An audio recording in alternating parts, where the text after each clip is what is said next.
caché derrière un faux sourire, de faux sentiments, ou à l'inverse soumis par ses pulsions, certaines personnes psychologiquement instables finissent par réaliser l'impensable. Tuer.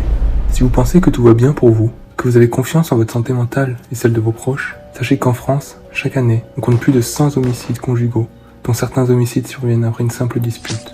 Mais rassurez-vous, si vous n'êtes pas en couple avec une yandere ou un tueur en série, tout devrait bien se passer. Bref, voici Abe Sada, une geisha née le 2 mai 1905, fille d'une fratrie de 8 enfants et vivant à Kanda, un vieux quartier de Tokyo. Si vous ne connaissez pas le rôle des geishas dans la société japonaise en 1900, ce sont tout simplement des femmes qui consacrent leur vie à la pratique d'art japonais et qui divertissent une clientèle aisée. Si je vous parle aujourd'hui de cette femme, vous l'aurez peut-être compris, c'est qu'elle n'est pas sans lien avec la mort de son mari, Kishizo Ishida.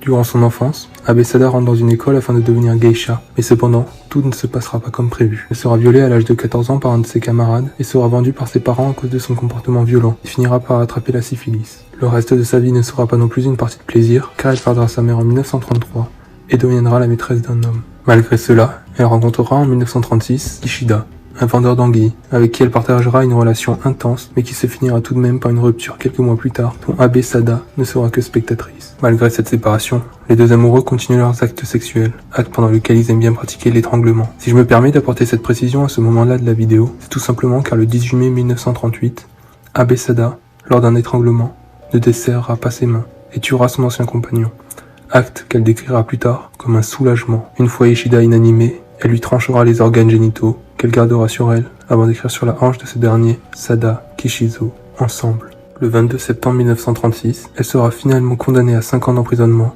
mais son histoire se répandra dans tout le Japon, et Abe Sada deviendra une célébrité, inspirant de nombreux ouvrages.